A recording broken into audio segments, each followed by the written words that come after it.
नमस्कार दोस्तों, स्वागत है आपका अपने YouTube चैनल यूनिक स्टार पर। दोस्तों, हिंदी साहित्य जो अक्सर एग्ज़ाम में पूछे जाते हैं उसके हर एक पहलू को मैं अपने वीडियो के माध्यम से आप तक पहुंचाने का प्रयास कर रहा हूं।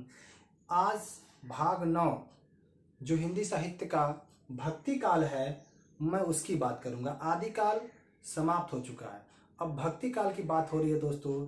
और ध्यान रखिएगा मेरे प्रिय साथियों, भक्ति काल से काफ़ी प्रश्न बनते हैं और आप कभी किसी भी प्रैक्टिस सेट को उठा के देखिएगा कि भक्ति काल मैं जब पढ़ा लूँगा उसके बाद क्या उस प्रैक्टिस सेट में जो क्वेश्चन भक्ति काल आदि काल से आए हुए हैं वो मिल रहे हैं कि नहीं। ठीक है, आइए देखते हैं दोस्तों। हम भक्ति काल की बात करते हैं और भक्ति काल रामचंद्र शुक्ल ने बांटा था। रामचंद्र शुक्ल, इनकी पुस्तक है ना हिंदी साहित्य का इतिहास।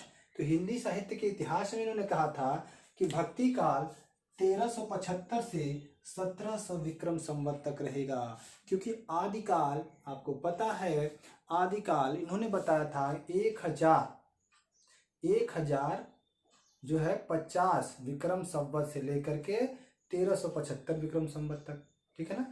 अब इसी को आगे बढ़ाते हैं तो ये देखिए, ये नागरी प्रचारिणी सभा ने बांटा था कि भाई इसे 1350 ईस्वी से 1650 ईस्वी तक कर दिया जाए। अब आते हैं कि भक्ति काल को स्वर्ण युग किसने कहा है। भक्ति काल को स्वर्ण युग किसने कहा है, तो वो कहा है दोस्तों ग्रियर्सन ने। Grierson, the modern literature of, है ना। तो ध्यान रखिएगा, इनकी पुस्तक है और इसमें हम लोग उनके द्वारा कहे गए स्वर्ण युग को देखते हैं। द मॉडर्न वर्नाकुलर साहित्य के लिए इन्होंने एक पुस्तक लिखी थी। उस पुस्तक में इन्होंने कहा कि भाई भक्ति काल स्वर्ण काल है हिंदी साहित्य का। ध्यान रखिए, जैसे मुगल काल में स्थापत्य कला का स्वर्ण काल, चित्रकला का स्वर्ण काल, अब पूरे इतिहास में गुप्त काल को स्वर्ण काल कहा जाता है, उसी तरह हिंदी साहित्य में भी भक्ति काल को हिंदी साहित्य का स्वर्ण काल कहा जाता है। ठीक है, ठीक है ना। अब इसको समझिए, आइए देखते हैं। अब एक भक्ति काल में एक शब्द है भक्ति।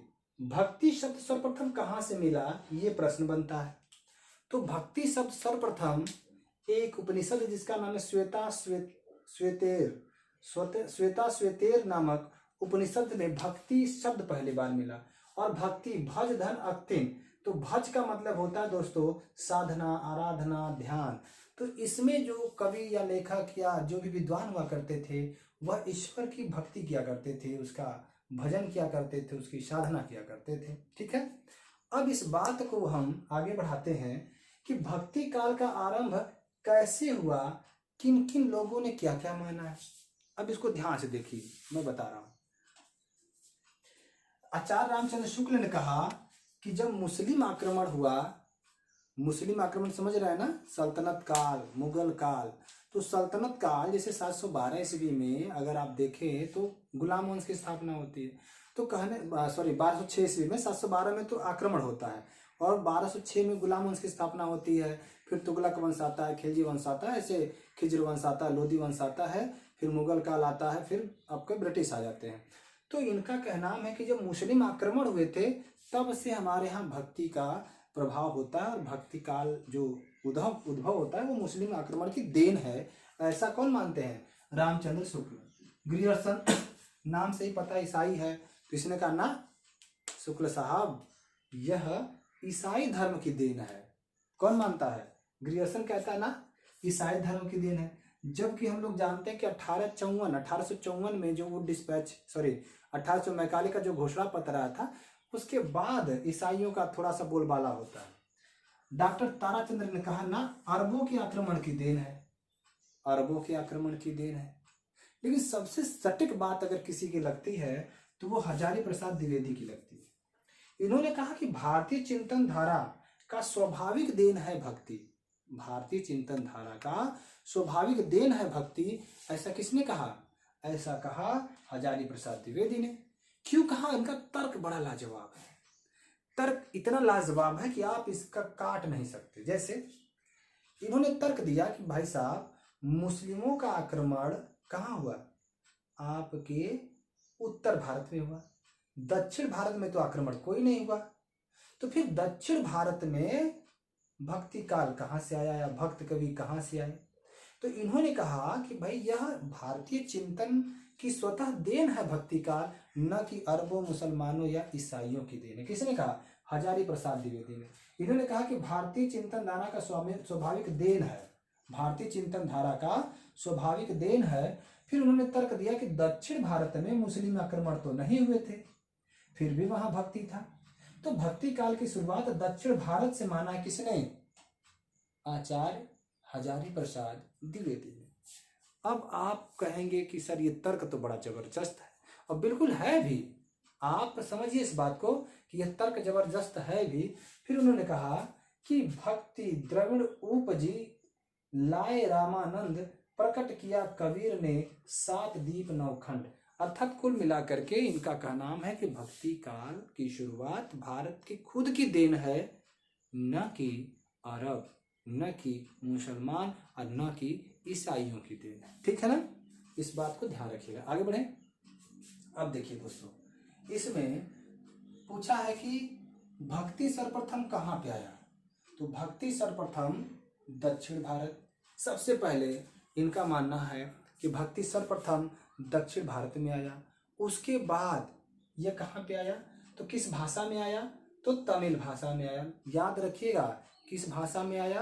अभी भक्ति काल बस भक्ति शब्द में बता रहा हूं कि भक्ति आई कहाँ से, उसके लिए इतना प्रपंच मैंने किया हुआ है। और यहाँ से प्रश्न भी बनता है दोस्तों, अगर आप थोड़ा सा लेवल बढ़ाइए तो ये सारे प्रश्न यहाँ से बनते हैं। और हम कहते हैं कि यार कहाँ से पूछा, समझ में नहीं आया, ऊपर से निकल गया। ऐसा कुछ नहीं होता है, वो सब आपके सिलेबस में होता है, बस आप पढ़ नहीं पाते हो। इसलिए मैंने खोज खोज के ढूंढ ढूंढ के सारी चीजों को आपको देने का प्रयास किया है। भक्ति सर्वप्रथम किसके द्वारा? तो अलवार संतों के द्वारा लाया गया। अब संत इस समय 2 प्रकार के हैं, एक अलवार है, एक नयनार है। अलवारों की संख्या 12 थी और यह वैष्णव धर्म के उपासक थे, और नयनार की संख्या 63 थी, ये शैव धर्म उपासक थे। तो यहां से भक्ति का उद्भव और विकास आपने देख लिया कहां से आया। अब हम लोग आते हैं आगे की तरफ। भक्ति काल के बाद जब भक्ति शब्द आ गया, उसके बाद अगर हम इसके दर्शन की बात करें, भक्ति काल के दर्शन, तो आप देखेंगे कि पहली बात तो भक्ति काल हमने बता रखा है कि 1375 विक्रम संवत से 1700 विक्रम संवत तक रामचंद्र शुक्ल ने कहा, और 1350 से 1650 ईस्वी तक नागरी पंचाली सभा ने कहा। अगर हम इसके दर्शन की बात करें, तो आप पाएंगे कि देखिए यहाँ पर एक दर्शन है द्वैत अद्वैत मत, जिसे हम कहते हैं कि भाई इसके जनक शंकराचार्य हैं, और इसमें आत्मा और परमात्मा एक बताया गया है कि ये जो आत्मा परमात्मा है ये सब क्या है? एक है, इसमें कोई अंतर नहीं है, यह मानते हैं शंकराचार्य जी। उसके बाद द्वैत मत आता है, इसमें मध्वाचार्य कहते हैं कि ना, आत्मा अलग है परमात्मा अलग है। अगर आत्मा कोई गलती करती है तो उसकी सजा आत्मा को मिलेगी, न कि परमात्मा को मिलेगी। यह मान करके चलते हैं मध्वाचार्य, और कहते हैं कि भैया आत्मा और परमात्मा क्या है? अलग है। आत्मा और परमात्मा अलग है, जिसे हम द्वैत मत के नाम से जानते हैं। द्वैताद्वैत, तो देखिए इसमें अद्वैत और द्वैत दोनों का मिश्रण मिलता है, अद्वैत और द्वैत का मिश्रण मिलता है, जिसे हम द्वैताद्वैत कहते हैं। इसके संस्थापक थे निम्बकाचार्य, इसीलिए इसको निम्बार्क संप्रदाय भी कहते हैं। निम्बकाचार्य के होने की वजह से इसे निम्बार्क संप्रदाय भी कहते हैं, इसको ध्यान रखना है, ठीक है ना। उसके बाद देखिएगा दोस्तों, उसके बाद है आपका शुद्धाद्वैत। शुद्धाद्वैत जो है, यह शुद्धाद्वैत, यह वल्लभाचार्य, ये शुद्ध और अद्वैत देख रहे हैं ना, अद्वैत वाला यहाँ पे है, यानी एक ईश्वर की बात करते हैं और शुद्ध, एकदम शुद्ध रूप से। तो शुद्धाद्वैत यह जो है वल्लभाचार्य जी हैं, और विशिष्टाद्वैत मत रामानुजाचार्य ने दिया है दोस्तों, विशिष्ट प्लस अद्वैत, ठीक है ना। तो आप देखेंगे कि लगभग 1 2 3 4 और 5 दर्शन मिलते हैं भक्ति काल के दौरान, जिसमें सबसे महत्वपूर्ण यही है। अगर हम बात करें अद्वैत मत, द्वैत मत, द्वैताद्वैत मत, शुद्धाद्वैत मत, विशिष्टाद्वैत मत, तो आपसे एग्जाम में यहाँ पे जो प्रश्न पूछता है वो इनके संस्थापक से या इनके जनक से पूछता है कि भाई इसके जनक कौन है। तो अब से हमें ध्यान रखना है कि जनक हमेशा याद रहे, जनक हमेशा याद रहना चाहिए। जैसे शुद्ध एकदम आत्मा परमात्मा को एक मानते हैं शंकराचार्य, आत्मा परमात्मा को एक मानने वाले शंकराचार्य हैं। अद्वैत जहाँ दो लोग हो ही ना, ठीक है ना। द्वैत मत है मध्वाचार्य, द्वैत मत मध्वाचार्य, तो ये मध्यम मार्ग निकाल दिया ना कि भैया ना आत्मा और परमात्मा दोनों हैं, तो मध्वा मध्यम, मध्वा मध्यम, मध्वा मध्यम मार्ग निकाल लिया। अब इसको कैसे समझिएगा, द्वैत मत। अब द्वैताद्वैत है निम्बकाचार्य, द्वैताद्वैत बोल रहे भैया कुछ नहीं, जो द्वैत और अद्वैत दोनों का सम्मिश्रण ही क्या है, वो आपका निम्बकाचार्य बता रहे हैं, जिसे हम द्वैताद्वैत कहते हैं, नींबू का चार्य। तो नींबू से भी हम मिश्रण बनाते हैं ना, ध्यान रखिएगा, निम्बकाचार्य, द्वैताद्वैत। अरे भाई याद कराने के लिए मैं बता रहा हूं ना, जैसे आप ऐसे समझिए कि निम्बकाद्वैत हमने कहा। अब निम्बकाद्वैत मतलब नींबू की का शरबत बनाते हैं तो चीनी और नींबू घोलते हैं पानी में। द्वैत और अद्वैत दोनों को इन्होंने भी मिला दिया, बोले कि भैया द्वैताद्वैत निम्बकाचार्य, नींबू का चार, नींबू का चार, ध्यान रखिएगा, ठीक है, याद हो जाएगा एक बार में, ठीक है। शुद्धाद्वैत वल्लभाचार्य, शुद्धाद्वैत वल्लभाचार्य, शुद्धाद्वैत वल्लभाचार्य ने शुद्ध द्वैत, शुद्धाद्वैत की बात करी है दोस्तों, शुद्ध प्लस अद्वैत। विशिष्टाद्वैत मत रामानुजाचार्य ने किया है, और यह विशिष्ट धन अद्वैत। अब आता है भक्ति काल के संप्रदाय, जहां से अक्सर प्रश्न बनते हैं, इसको ध्यान से देखिएगा, ठीक है ना। ऐसे समझिए, श्री संप्रदाय, श्री संप्रदाय, ठीक है ना। तो श्री संप्रदाय रामानुजाचार्य, रामानुजाचार्य, तो श्री राम कहते हैं ना, श्री राम रामानुजाचार्य, श्री संप्रदाय रामानुजाचार्य, श्री राम, ठीक है। तो इससे याद रहेगा कि श्री राम का मतलब श्री संप्रदाय रामानुजाचार्य, ठीक है। चलिए, ब्रह्म संप्रदाय मध्वाचार्य, ब्रह्म संप्रदाय मध्वाचार्य। अच्छा देखिए, हम लोग रखते हैं ना विष्णु महेश, विष्णु ब्रह्मा महेश, विष्णु ब्रह्मा महेश, बीच में ब्रह्मा आते हैं ना, तो मध्वा बीच में मध्वाचार्य, ब्रह्म संप्रदाय मध्वाचार्य, ब्रह्म संप्रदाय मध्वाचार्य, ब्रह्म संप्रदाय मध्वाचार्य, ठीक है। स्मार्त संप्रदाय आदि गुरु शंकराचार्य, स्मार्त संप्रदाय, तो स्मार्ट थे भी ये आदि गुरु शंकराचार्य, स्मार्ट थे, आज भी शंकराचार्य का पद चलता है भारतवर्ष में। तो ध्यान रखिएगा, स्मार्ट या स्मार्ट याद रखिए, स्मार्ट में बोल रहा हूँ। तो स्मार्ट कौन था भाई, शंकराचार्य।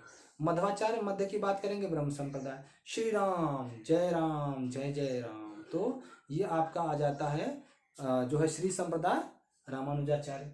अब आते हैं राधा वल्लभ संप्रदाय, राधा वल्लभ संप्रदाय, राधा वल्लभ, तो राधा वल्लभ हित हरिवंश, हित हरिवंश, हरि मतलब कृष्ण, कृष्ण मतलब राधा के प्रिय, तो हरि संप्रदाय, हरिवंश, हित हरिवंश ने राधा वल्लभ संप्रदाय दिया। उदासी संप्रदाय, श्रीचंद जो नानक देव के पुत्र थे, सिखों के क्षेत्र से आ सकता है ये, ध्यान रखिएगा। उदासी संप्रदाय, बड़ा उदास रहते थे, कौन, नानक देव के पुत्र, क्योंकि इनके पिता जो है सिख जो है होता है ना कि उसमें क्या बोलते हैं उसको, जो खाना खिलाते हैं सिखों में, कौन तो पद होता है ना, देखिए दिमाग से निकल रहा है, तो ध्यान रखिएगा। नानक देव के पुत्र थे, उदासी संप्रदाय श्रीचंद्र। रामानंद संप्रदाय कृष्णदास ने दिया था, रामानंद संप्रदाय कृष्णदास ने। रामावत संप्रदाय रामानंद ने, रामावत रामानंद। भाई राम को आनंद आएगा जब राम आएंगे तब ना, राम आवत रामावत, राम आवत रामानंद, बहुत आनंद है ना, राम आवत तो हम आनंद, ठीक है ना, तो रामानंद रामानंद रामावत। गौड़ी संप्रदाय चेतन महाप्रभु, गौड़ी संप्रदाय चेतन, चेतन महाप्रभु के आगे सब गौड़ थे, चेतन महाप्रभु के आगे सब गौड़ थे दोस्तों, इस चीज को ध्यान रखिएगा। निम्बकाचार्य संप्रदाय निम्बार्क, निम्बकाचार्य संप्रदाय निम्बार्क।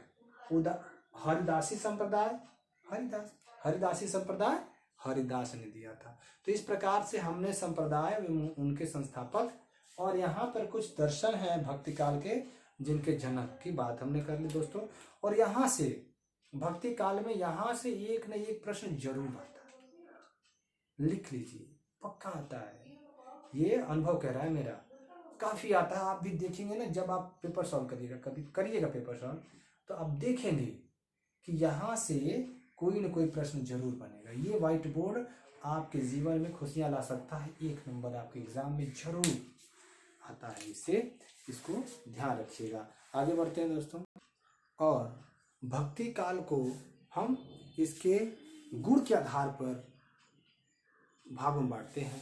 और वे दोस्तों देखिए, भक्ति काव्य एक निर्गुण निराकार ब्रह्म के उपासक गुण रहित होता है, एक होता है सगुण साकार परमात्मा की साधना करने वाला गुण सहित। तो भाई गुण रहित में दो तत्व है, एक ज्ञान है और एक प्रेम है।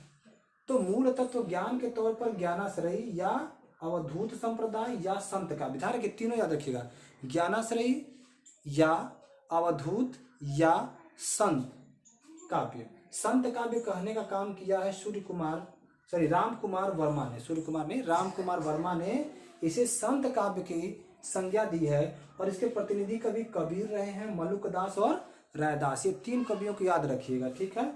अगर मूल तत्व प्रेम की बात करें तो इसे प्रेमाश्रयी या सूफी काव्य या प्रेमाख्यान काव्य कहते हैं। इसके प्रतिनिधि कवि हैं मलिक मोहम्मद जायसी दोस्तों, पद्मावत, ठीक है। आगे बढ़ते हैं। सगुण एवं साकार परमात्मा की उपासना करने वाले लोगों को हम लोग कृष्ण काव्य शाखा और राम काव्य शाखा 2 में बांटते हैं। कृष्ण काव्य शाखा के सबसे प्रसिद्ध प्रतिनिधित्व कवि रहे हैं सूरदास, और राम भक्ति शाखा के सबसे मुख्य प्रमुख कवि रहे हैं तुलसीदास। इस प्रकार देखिए, यहाँ से भी प्रश्न बन जाते हैं।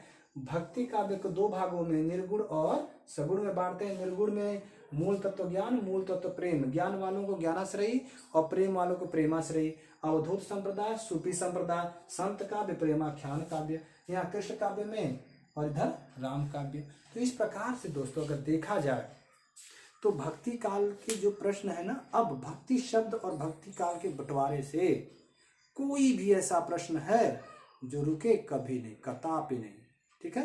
तो इसका स्क्रीनशॉट ले लीजिए, ठीक है, और इसको नोट जरूर कर लीजिएगा। चलिए, धन्यवाद दोस्तों, फिर मिलते हैं हम अगली कड़ी में। तब तक के लिए जय हिंद, जय भारत, जय संविधान दोस्तों।